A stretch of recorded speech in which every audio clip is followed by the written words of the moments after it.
Welcome to Oxford News This Week. I'm Elgin Nichols. And I'm Terry Stiles. In this week's news, the village of Oxford looks into cityhood again. Hospital continues to present problems for the township, and a boardwalk begins repairs.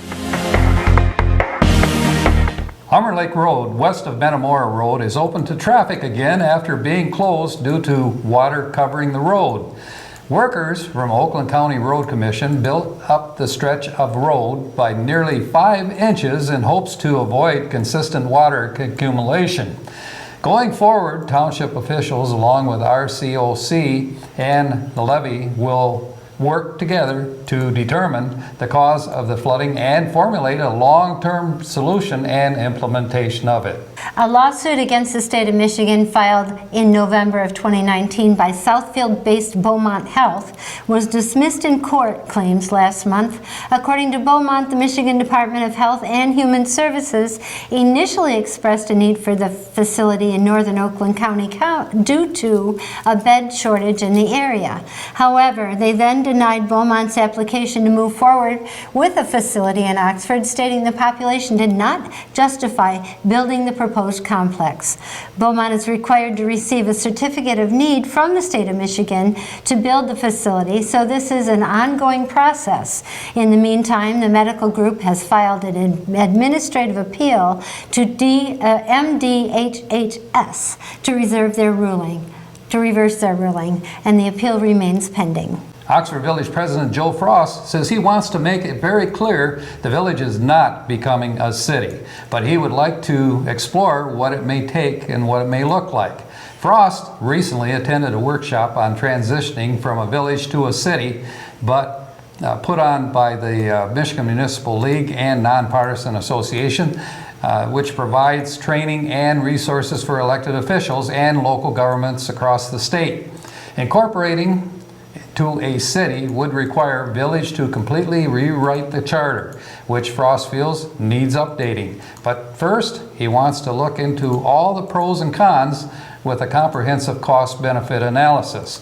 Villagers voted 333 to 244 against becoming a city in August 2008 after an accumulation process which began with a committee of 5 years earlier. Oxford Village Councilwoman Kate Logan made a surprise announcement at the end of the informal strategic planning session last month. She plans to submit her official letter of resignation to Clerk ONeil to put before the council by the next council meeting. Logan has accepted a position with the Department of Defense in Washington, D.C. Elected to council in 2018 on a 4-year term, there is nearly 3 years remaining for her seat, which must be appointed within 30 days of receipt of the resignation. The council has 30 days from receipt to fill her seat by appointment. The appointed person will hold that seat until the Monday following the next election in November. The official elected in November will then fill the seat for the remaining term, 2 years, which expires in 2022.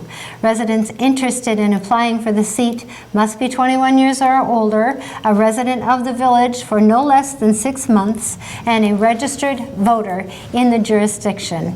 Applicants should submit an application, resume, and cover letter no later than noon on March 5th. The new council member will be appointed by the village council meeting at the next meeting on March 10th. Utility work on M24 is wrapping up and taking a break before the actual reconstruction work begins in earnest this April. Thus far, Consumers Energy has finished its gas line relocation work between Drainer and Stanton. They will also finish work between Stanton and Harriet Street from March 2nd to April 1st. During this time, right lanes will be closed in both directions from 7:30 a.m. to 3 p.m. Monday through Friday. And also, DTE has finished all power pole relocations, but still has 2 streetlights to relocate after Consumers finishes. The reconstruction project is currently out for bid, which will be selected February 21st. The project should start in April at the Drainer intersection, then working north. The next M24 Town Hall meeting is scheduled for February 17th in the community room at Oxford Village offices. For more information and updates can be found at restorem24.com. more orange barrels. Reconstruction work on the Boardwalk Safety Path Bridge over the wetlands on the north side of Drainer Road began January 27th and is anticipated to be closed for 2 months. Because of corrosion and substandard material initially used, the joists, decking, and railing will all be replaced. Township Trustee Jack Curtis explained at the December board meeting that incorrect nails were used and the wood was left untreated. These materials were not sufficient to support the bridge's longevity, and it would not be safe to use by summer 2020. Furthermore, the deck boards were improperly spaced, so water could not drain. All this has led to the bridge rotting apart. Last year, a small section of the boardwalk was replaced after a reckless driver crashed into it. The part of the township's safety path system, the boardwalk is a useful connector to the Pollyant Trail.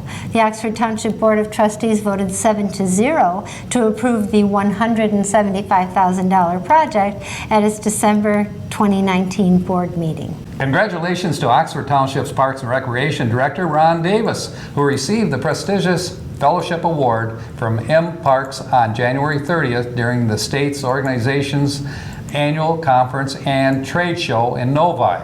The Fellowship Award is presented to a M Parks member who consistently demonstrates significant investment, support, and guidance to fellow professionals. Honorees exemplify the highest level of professionalism in his or her own organization within the M Parks membership and within all aspects of the Parks and Recreation profession. Ron has led Oxford's Parks and Recreation Department since 1995. Over the years, it has grown by leaps and bounds in terms of parkland facilities, amenities, programs, special events, and services. During his acceptance speech, Ron told the crowd that it was humbling when he learned that he had been named this year's Fellowship Award recipient. May 1st, 2015 was NFL Draft Night, and Brandon ONeil had people over to hang out and play cards. When he woke up in the morning, Brandon was paralyzed. He was rushed to St. Joe Hospital in Pontiac for surgery, and Brandon had a severed C6-C7 spinal neck injury that left him paralyzed from the chest down, with limited mobility in his arms and hands. How it happened remains a mystery. When he was on the floor at home, he called to his roommate, who thought he was kidding, so he acted as if he didn't know what happened either. The medical evidence suggests that it may have been an assault with someone snap twisting his neck from behind. Police investigated, but they found no evidence besides the injury itself. Unfortunately, Brandon has no memory of the event. He does have suspicions, but is not accusing anyone. It is his understanding that he doesn't remember because he completely blacked out, which is what he hears normal for traumatic spine injuries. Brandon has a GoFundMe page at gofundme.com/f/help us make a difference in Brandon's life. Around 10 a.m. on Tuesday, Oxford Community Schools announced longtime teacher Coach Gail Tucker had passed. Gail passed away at home in the company of her dear family as she lost her battle with cancer. She retired in June from teaching physical education at Oxford Middle School, and after serving Oxford Community Schools for 40 years. The Oxford leader will have more in detail about this story in this week's coming edition. Thank you to Oxford siblings Ernest and Oni Sredich for submitting the very first entries in the township's Kids Count coloring contest, the purpose of which is to help raise public awareness of the 2020 U.S. Census. Everest, a homeschooled fourth grader, and Oni, a homeschooled second grader, dropped off their coloring sheets and entry forms at the Township Hall. To help promote the 2020 census and garner increased public participation in this critical population count, the Oxford Township is conducting a coloring contest for children. The contest is open to all children in grades K through 5th who live in the Oxford Township or Village or attend one of the 5 elementary schools in Oxford School District. First, second, and third prizes will be awarded in each of the 3 age categories. Winners will be announced on March 12th. It sounds like Beaumont is yay or nay? We don't know yet, huh? I'm kind of curious as what's going to happen there. A little bit of a court snafu there. Yeah. I don't believe they're in a situation where they're going to give up on this from the conversations I've heard at the township level. Doesn't sound like it, does it? No, they're going to roll up their sleeves and get ready for the fight. Yeah. I think at phase 1, I believe pretty strongly that it will go through. Phase 2 might be a little more of a delay, on getting that through. Yeah. We'll just have to see what happens there. But hopefully, for the village and for the township, it'll be a great positive thing. Well, I think it will definitely help bring some more jobs to the community. And from what I talked to Jack Curtis, who's the chair of the Economic Committee, and he said that there are a number of people, I think he said 200, but don't quote me, that already live in this community that are from Beaumont. Yes. Or that work in the Beaumont system. So maybe that will help them. Maybe they'll have a closer commute. And Jack is on top of this thing. Yeah, I mean, he was seems one of to the be. people instrumental on that committee, to bring Beaumont in. Yeah. It's, I think, going to be, as I said, a great asset for the community. I've heard of a few cons about it, but only very few. Yeah. Most very positive. Yeah, I think it's good. It'll bring growth, which we all kind of like, not in my backyard, but yep, we want it. Absolutely. But anyhow, that's it for Oxford News this week. If you'd like to learn more about these stories and others, you can pick up a copy of the Oxford Leader newspaper, or you can catch us on our website, occtv.org, on YouTube, and of course our regular cable channel, Spectrum, Channel 191, or AT&T Channel 99. Hello again, Oxford parents and students. My name is River Tuck, and I am happy to welcome you all to your school news right here on OCTV. It is an exciting time of year to be an Oxford Scholar. The end of February holds a lot of fun for students, and March is packed leading up to spring break. There's a lot to talk about on the calendar, so let's jump into all of the dates you should keep in mind for February going forward. Starting off this week on Monday, the OHS Conservatory will be holding auditions from 3 to 6 p.m. in the PAC. Also Monday night, 8th grade parent night and building tours will take place starting at 5:30 at the high school. On Tuesday, the Lakeville Checkers and Super Singers Club will meet after school. There will also be a Board of Education meeting from 6:30 to 8:30 p.m.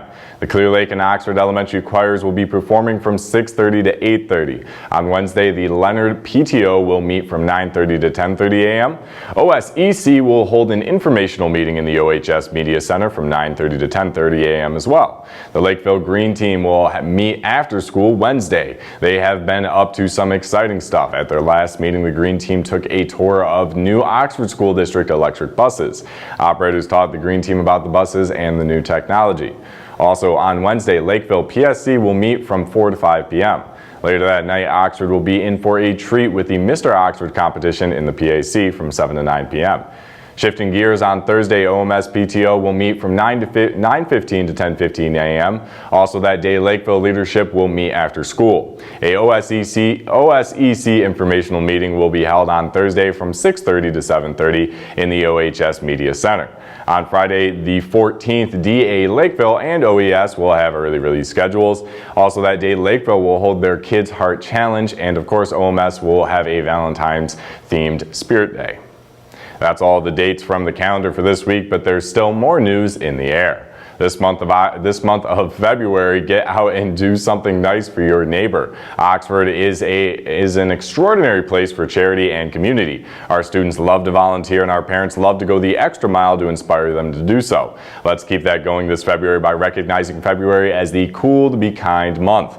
Cool to Be Kind is a simple idea to remind everyone it's easier to be friendly to your neighbor than not. Stop by the Oxford Public Library to pick up a Cool to Be Kind challenge sheet. This sheet has a long list of Cool to Be Kind tasks to complete in our community. Stop by the adult section to pick up enough sheets for the whole family and compete to see who can finish first. Ideas like these are what continue to inspire our community to give back. Another source of inspiration is all of our outstanding scholars who are constantly breaking down barriers to go above and beyond helping others. One inspiring student is Alex Van Haren, an Oxford Middle School 8th grader who was selected as Michigan's top middle-level youth volunteer for the 2020 Prudential Spirit of Community Awards. Alex was chosen among all the other Michigan nominees as one of the 2 state honorees for the year 2020. Alex will be receiving a silver medal and will be going to Washington, D.C. in May, along with 101 state honorees to be recognized for his accomplishments. Over the past 5 years, Alex has donated more than 7,500 hats and gloves and scarves to 22 schools and more than 20 charities through his charity Scarves for Cozy Kids. He has also organized donation drives and many more charitable actions. For his full story, stay on the lookout for the next Schooling Around episode, and of course, congratulations to Alex.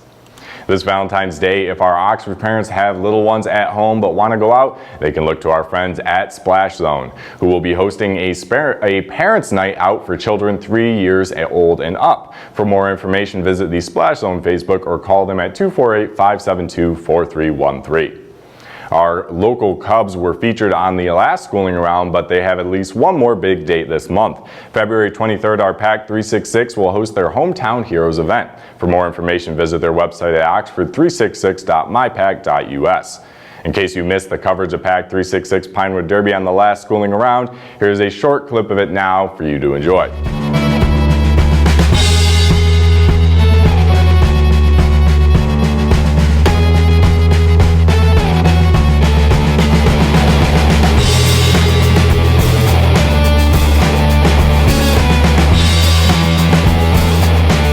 Glad to see the Scout community represented in Oxford. Thank you all for tuning into the school news this week, and I hope to see you next time. Remember that all of the Schooling Around episodes are up on our Oxford Community Television Facebook and YouTube pages, so be sure to check those playlists out if you have missed any. I have lots of great stories to bring you on the next Schooling Around, so stay tuned to OCTV. As always, for your Schooling Around and school news, I'm River Tuck. Welcome to Science in the News. I'm Dave Kenny, and these stories are taken from the publication New Scientist. In our first story, growing up outside a city may give you a better sense of direction, according to an analysis of data from the mobile video game Sea Hero Quest. The game was designed in association with Alzheimer's research in the UK to help study the mental processes involved in spatial navigation. Antoine Coutrat at the French National Center for Scientific Research and his colleagues analyzed game data for more than 440,000 people aged 19 to 70 from 38 countries. The data was collected while people played a level in which they had to memorize a map of the sea and then use their virtual boat to navigate the various checkpoints as quickly as possible. However, the researchers didn't measure how fast players finished the task.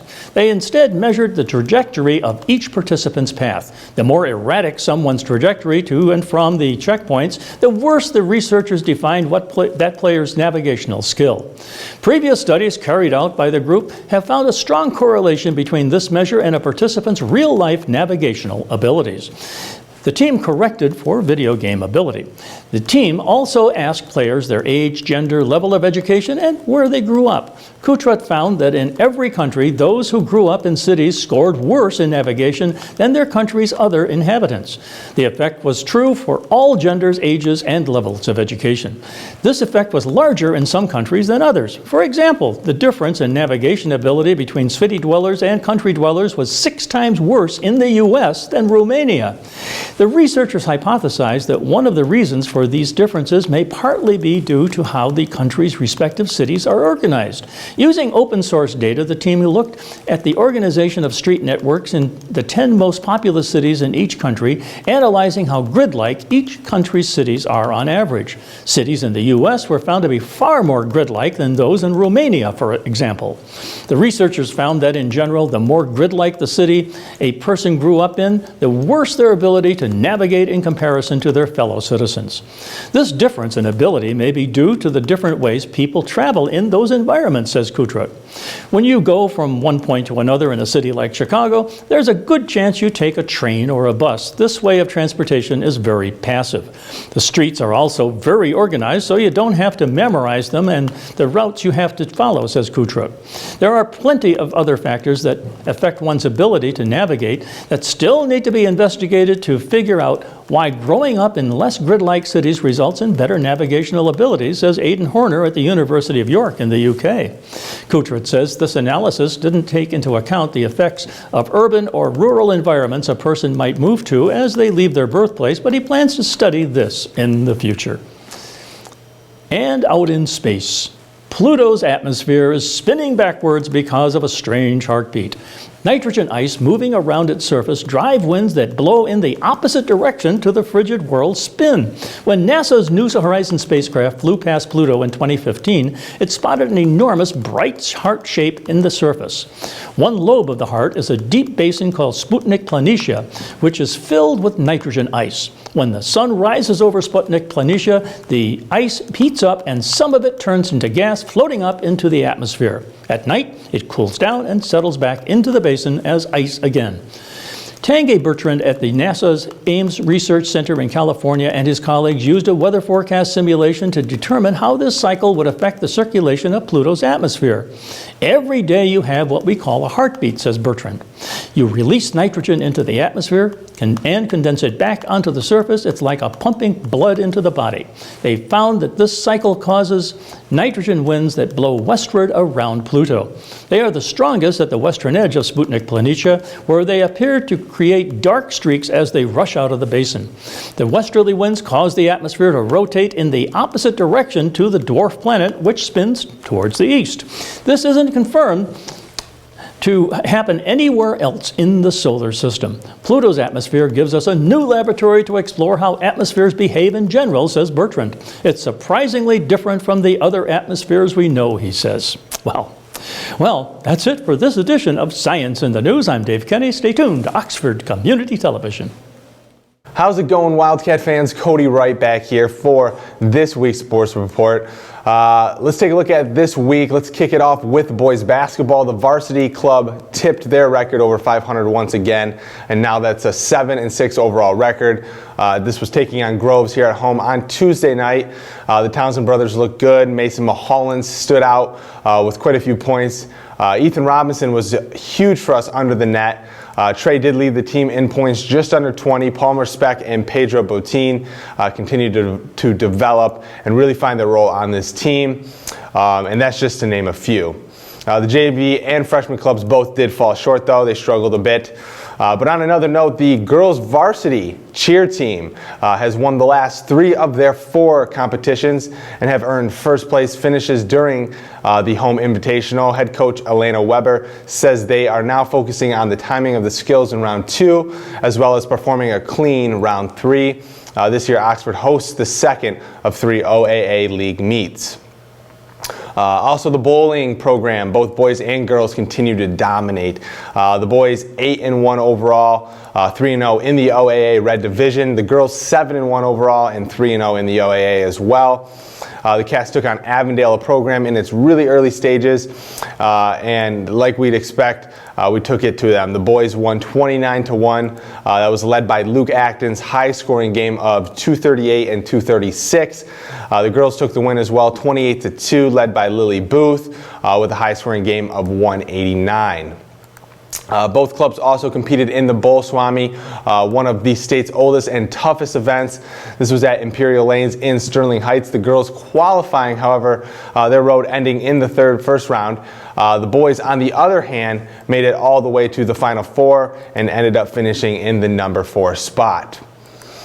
And lastly, the boys swim and dive team hosted the 3rd annual Wildcat Diving Invitational. 55 competitors were there. Wildcats, Evan Covert taking 15th in the 11 dive event and Keegan Fox taking 14th in the 6 dive event. Seaholm did end up taking first place spot as a team. In the swim category on February 7th, the beginning of the Oakland County Swim and Dive Championships will take place. Evan Covert will be the sole Oxford competitor. Before we go, our athlete of the week, one of our favorite here at OCTV, Gabby Dinges, our 5'6" guard of the girls varsity basketball team. Gabby recently secured a win for the girls with a free throw in OT against Notre Dame Prep. Gabby also plays for the varsity softball team in the spring and currently has a GPA of 4.035. Great work, Gabby. Keep it up. Anyhow, that is all for this week's report. For any more info on these events and more, go to oxfordathletics.org. There's plenty of game breakdowns, statistics, and more all right there for you to check out. Once again, that is oxfordathletics.org. While you're at it, might as well check us out. That is OCCTV.org. All of our coverage of these events and more can be found on our YouTube page, which you can access through the website. Once again, that website's OCCTV.org. And that's all for this week's report. I want to thank you all for watching. Remind you all to tune in next time. But until then, I'm Cody Wright. Go Wildcats! Welcome to this edition of Auto Talk. I'm Dave Kenny, and these stories are taken from the publication Automotive News. In our first story, General Motors will expand Super Cruise, the driver assistance system it's currently offering only on the Cadillac CT6, to 22 nameplates by 2023, GM President Mark Reuss said on February 5th. The technology will move beyond Cadillac to GM's other brands in 2021. This year, Super Cruise will be available on the 2021 Cadillac Escalade, CT4, and CT5. It'll be offered on 7 additional nameplates next year, and 12 more will get Super Cruise as an option starting in 2022 and 2023, Reuss told investors at the automaker's Capital Markets Day presentation. Since its introduction in 2017, Super Cruise has been available only on the CT6, which went out of production in North America at the end of January. GM said it would add automated lane-changing capability to Super Cruise when it expands to other Cadillac nameplates. The Super Cruise rollout has been slow because GM designed the technology to fit within its new digital platform, which it's implementing as vehicles are redesigned. According to the automaker, about a third of CT6s are sold with Super Cruise, and customers who have it use this feature about half the time when it's available. GM says more than 70,000 miles a week are driven under Super Cruise, and that more than 85% of CT6 owners have said they would prefer or only consider a vehicle equipped with Super Cruise in the future. Wow. And still at GM, General Motors issued a second recall on January 28th to fix issues caused by software intended to resolve a December 12th callback for safety issues in some 2019 Chevrolet Silverado, GM Sierra, and Cadillac CT6 vehicles. The original recall included about 550,000 vehicles globally, out of which 162,000 were repaired with the flawed software, GM spokesman Dan Flores told Automotive News on February 5th. The first software error could disable the vehicle's electronic stability control or the anti-lock braking system, and no error indicators would illuminate according to NHTSA documents. No accidents or injuries were reported in relation to the original recall. In the new recall, originally reported by the Detroit Free Press on January 29th, will include over 128,000 vehicles in the U.S., Flores said. Owners of vehicles repaired in the original recall reported instances of electronic braking system failure with illuminated dashboard error indicators, according to complaints on the NHTSA website. The secondary software error, Flores said, happens when a driver uses the OnStar app to start the vehicle. About 1,600 to 1,700 owners of the first software revision reported issues from the repair, he said. Under the revised repair, dealers will reflash the vehicle's electronic brake control module with a new calibration that resolves the initial issue and the recent complaints, Flores said. GM made the revised software for the new recall available to dealers on January 16th and officially notified NHTSA of the recall January 28th. In our last story, Borg-Warner Incorporated on January 28th said it agreed to buy Delphi Technologies in a deal that would unite 2 suppliers positioning for the industry shift to hybrid and electric vehicles. Delphi shareholders will receive 0.5 shares of Borg-Warner for each share held. That translates to $17.39 per share, a premium of about 77% to Delphi's closing price in January. Upon closing of the transaction, current Borg-Warner stockholders are expected to own about 84% of the combined company, while the current Delphi Technology stockholders are expected to own about 16%. The deal, which puts Delphi enterprise value at approximately $3.3 billion, is expected to close in the second half of the year. Borg-Warner's biggest deal to date has been the $950 million acquisition of Ramey International in 2015, according to data compiled by Bloomberg. Both companies' engine and transmission businesses are seen by analysts as entering a period of decline as automakers consolidate and invest in development of electric cars.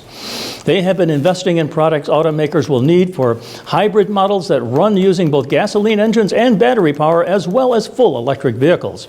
Forced by governments around the world to improve fuel efficiency and cut emissions, automakers are turning to smaller, lighter engines and electrifying their lineups. Delphi Technologies was one of 2 companies to split from Delphi Automotive in 2017. The other was Aptiv, focused on new technology like advanced safety systems and self-driving car software. The split left the smaller Delphi Technologies to focus on supplying engine and transmission parts. Delphi was the world's largest parts maker when General Motors spun it off in 1998. Well, that's it for this edition of Auto Talk. I'm Dave Kenny, and as always, may the wind be at your back as you cruise down life's highways.